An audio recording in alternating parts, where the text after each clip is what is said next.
By dictionary definition, the word love means an intense feeling of deep affection or a great interest and pleasure in something. From volume 0 all the way up to the current Culling games, love has been a concept that's been heavily explored in Jujutsu Kaisen. So what is love to a Jujutsu sorcerer? Many in the fandom speculate that it can be something of the romantic sense, like how people view Gojo and Geto's relationship, Rika or Yuta, or any other character that you think has romantic feelings for another character in the series. But after the chapters of 236, I beg to differ. Love has a completely different meaning to Jujutsu sorcerers that are already considered to be the strongest or being strong in general in their combat abilities. So what we view as love is completely different to a Jujutsu sorcerer. So today, I'm going to explain what the true meaning of love to a Jujutsu sorcerer is, and also how the Culling games set up the groundwork for this concept perfectly. This is to take a look at everybody's favorite character, Yorozu, and how she also played a key factor in this concept of love that was explained in 236 of Jujutsu Kaisen. So let's dive in. In chapter 221, Gojo was finally released from the prison realm, where he stood in front of Kenjaku and Sukuna. At that moment, Sukuna and Gojo were about to enter their battle, but it was intervened by Kenjaku, who told Sukuna he has to keep his promise to him. So Gojo, realizing he has some things on his end that he has to tie up, he also agreed, let's fight on another date. Kenjaku threw out November 19th. Gojo said no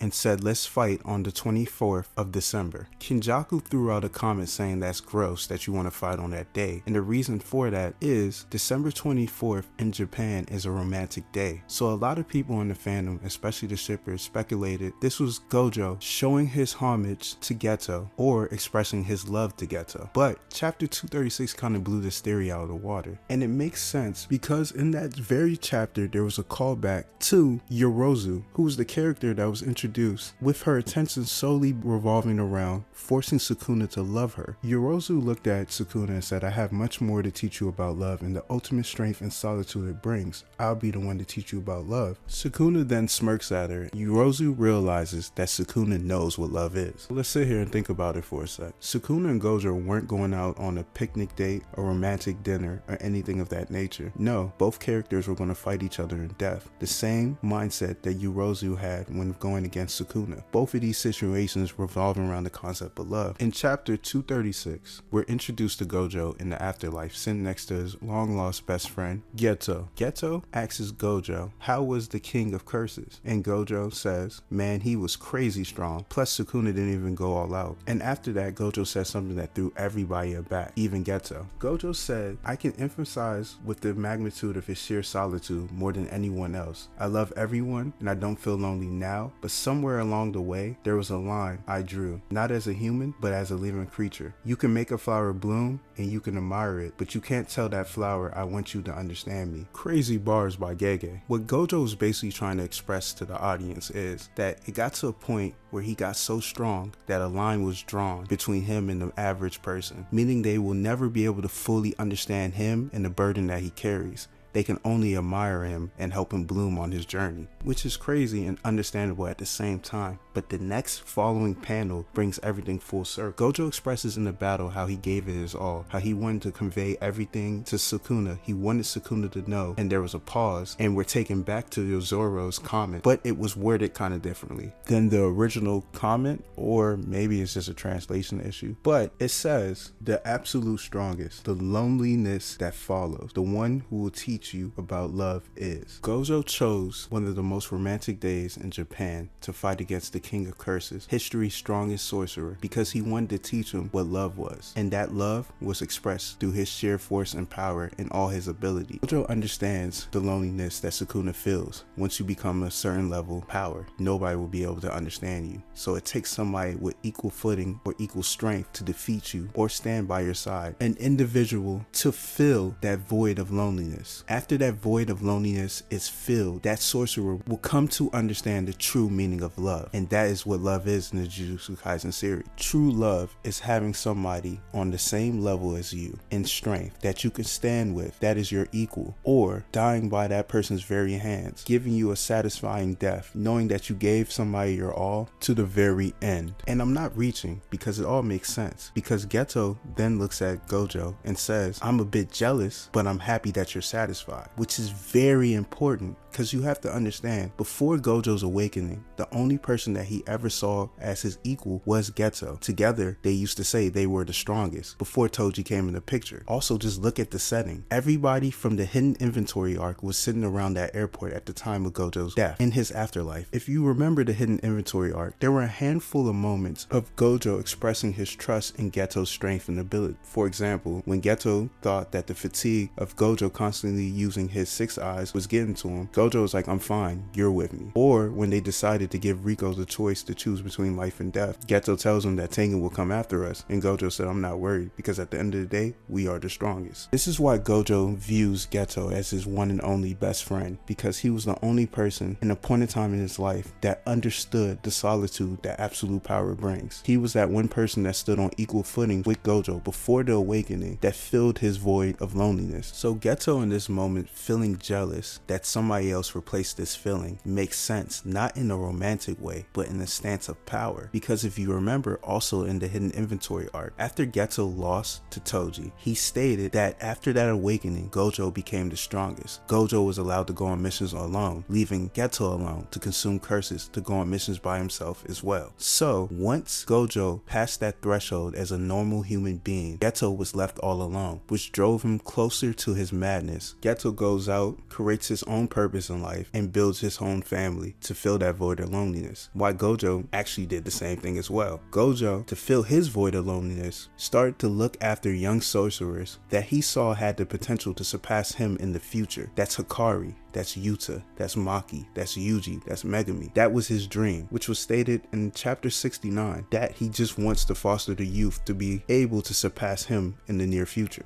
But this concept of strength and love doesn't stop here. It's actually entirely the whole focus of the Culling games. And before you say I'm reaching, let me cook. We see this very concept with Ichidori versus Higuma in their battle. Higuma expressed, to emphasize what human emotions means to understand their weakness, the weakness of the victim, the weakness of the accused. Day after day, I was fed up with it. Weakness makes people ugly, and he hates ugly. Higuma, in his occupation, passed that threshold of power to the point where he didn't see it necessary to listen to the judge, the jury, or the executioner. He became the executioner and ended up killing everybody in that courtroom. It took Yuji, somebody that was on equal footing, to show him that it's okay to be optimistic to the future and show love to those that you view as weak, something that was discussing Higuruma when he was fighting Yuji. This concept of love also plays a role in the Reggie versus Megami fight. Not specifically Reggie, but the girl that he was using to lure people in, Remy. Remy is on the opposite spectrum of this conversation today, but it still holds weight. She's very weak, and she used men that she saw that were wolves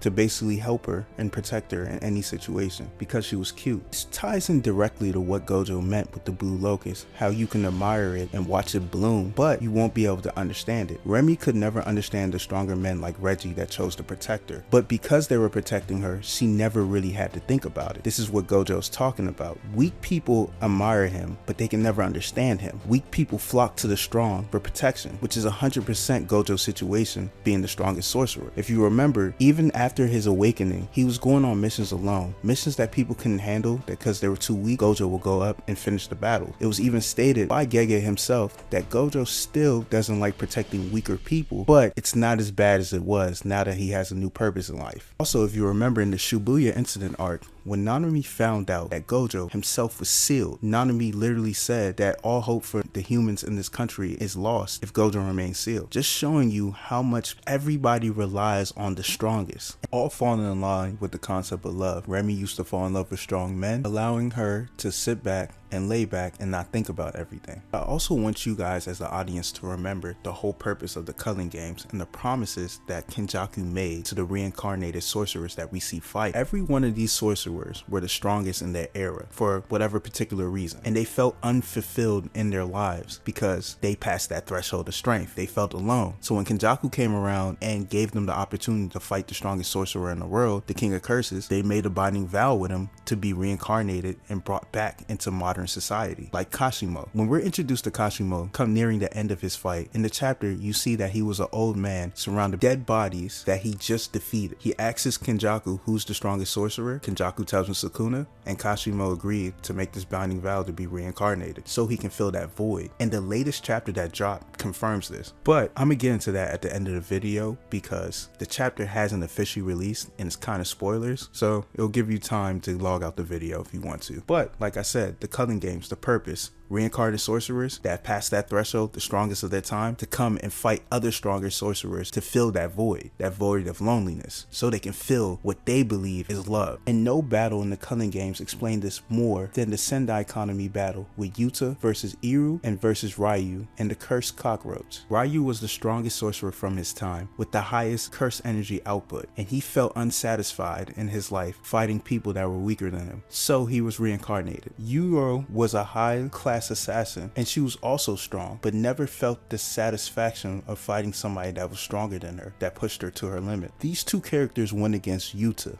Mr. Loverboy himself, Mr. I Kiss Cockroaches, and Cursed Spirits, tongue and everything. The GOAT, the living legend, my Hooper, Yuta. Said his name twice, sorry. After Yuta defeated Durai and also the Cockroach Cursed Spirit, he gets in close combat with Ryu, where they have a conversation. Ryu explains to Yuta that never in his life has he ever been satisfied. He's fought worthy opponents, slept with a lot of women, and ultimately doesn't have much regrets, but he never felt that satisfaction of having dessert, his void of loneliness, somebody that pushed him to the next level. Throughout the beginning of the battle of Ryu versus Yuta, Ryu keeps thinking to himself that he feels unsatisfied, he's not full yet, and continues to fight Yuta. And at the climax of this fight, Ryu asks himself if Yuta will be his dessert. Pause. But let's also rewind back to Yuro's and Yuta's conversation. See, Yuta was born in a modern society. He also experienced love at his purest form with his ex-lover Rika, so he understands the importance of love. So he was so confused fighting somebody as strong as Yuro, knowing that she can take points from whoever she pleases at any time, but choose to fight. When he asks Yuro this question, Yuro rebutted with modern day sorcerers take having flesh this lightly. Yuro comes from a time period where it was all out war at all times. She was born in a time period where she couldn't take the consideration of weaker people. She had to survive. She had to fight to win.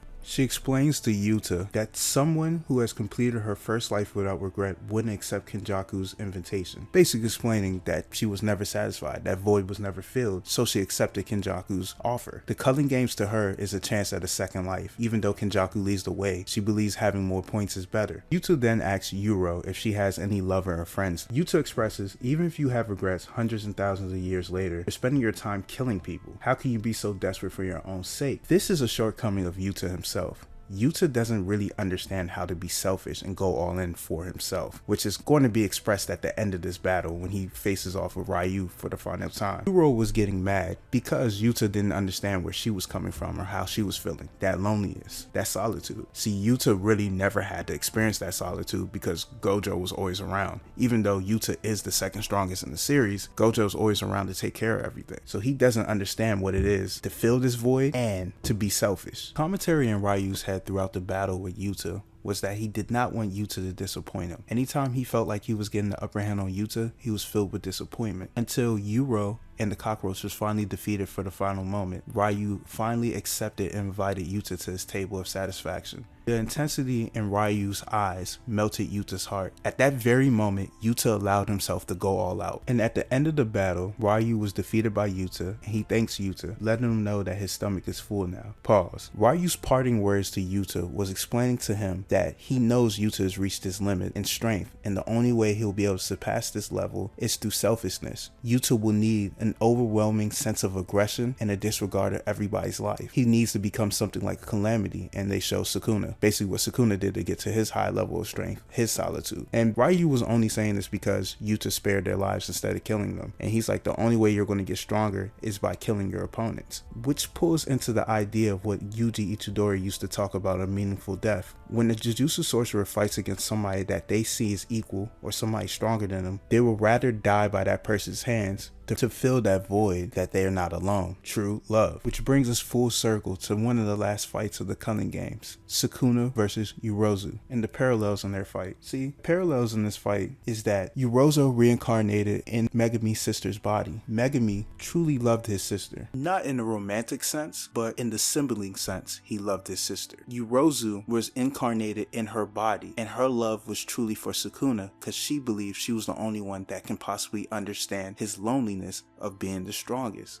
Yorozu fighting in Sukumi's body for her version of what she believes is love, and Sukuna fighting in Megami's body, the person who loved his sister but now is taken over by a ruthless monster like Sukuna, that people want to understand what love is. But Sukuna, being the strongest sorcerer in history, it's kind of hard for him or anybody to fill that gap between their strength and his, to make him feel that they're his equal. Chapter 219, we're shown a flashback of Yorozu oiled up in a bathrobe running to meet Master Sukuna at a festival. It was love at first sight. Running up to Sukuna, Yorozu thinks to herself, what's wrong with everyone? Why don't they understand? And gives Sukuna a great hug. And she said, don't worry, I'm here. You aren't alone. She told Sukuna, from now on, I will be the one standing there. I won't let him be so lonely. And at that very moment, Sukuna uses a cleave and strikes her down. And we're flashed back to Yorozu standing in front of Sukuna saying, I want your solitude all for myself. It belongs to no one other but me, because I'm the one who will kill you. Reinforcing the idea that true love in Jujutsu Kaisen for strong sorcerers is standing equal to somebody or killing them with your own hands. That was Yorozu's way of expressing love to Sukuna. And Sukuna also understands this. That's why when she said you don't understand what love is, he smiled and smirked, because he does understand what love is. Sukuna just hates weak people. So a lot of people hate Yorozu because they feel like she was a random character thrown into the mix of the series. But actually, she fits into the entire plot of the Culling games perfectly. The concept of love, and that's really all Yorozu was about. She died with tears in her eyes, knowing that she was killed by the strongest, Sukuna, and she stated how happy she was. We have to remember Yorozu was also alone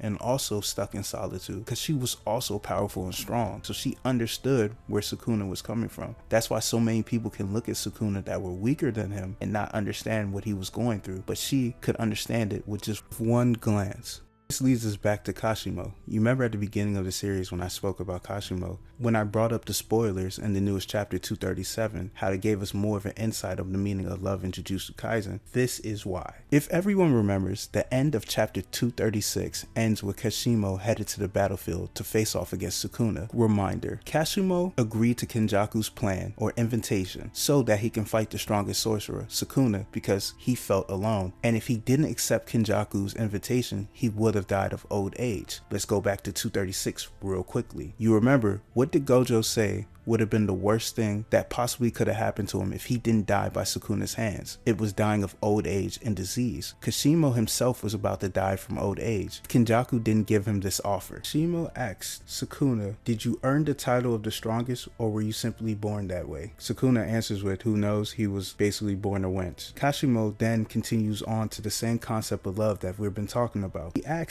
Sukuna, how can you connect with others? How can you love those beneath you while knowing nothing of weakness? The questions Kashimo is currently asking Sukuna were the issues he was facing in his lifetime as being the strongest sorcerer of his time period. He's looking at somebody as strong as Sukuna to explain to him how he was able to connect with people, fall in love with people that were weaker than him or weren't on his level, because Kashimo wasn't able to figure this out during his lifetime, leaving him to feel unsatisfied. Kashimo ends his line of questions with probably the hardest verse of 2023. He tells Sukuna, so enlighten me. Is strength solitude, or is it the endless search for greater power, simply a cross that the strong must bear alone? Sukuna looks and says, how greedy? He said, you asked for a lot, but here, I will teach you what love is. Give me your best shot. And they begin to fight, reinforcing the idea of finding true love with two strong opponents is fighting to the death. The true meaning of love in this series. How Gege can express this concept of love throughout his series, especially in the Culling games, and majority of all the fights that we went over. And like many other fans, we truly love this series. But it's time to wrap up this video. Let me know how you feel down below in the comments. If you believe what I said is true, go ahead, throw a W. If you disagree, go ahead and let me know your feelings and why you believe that's anything different from what I said. I love to have these type of discussions in the comments. Thank you. And don't forget to like, comment, and subscribe, and hit that bell notification.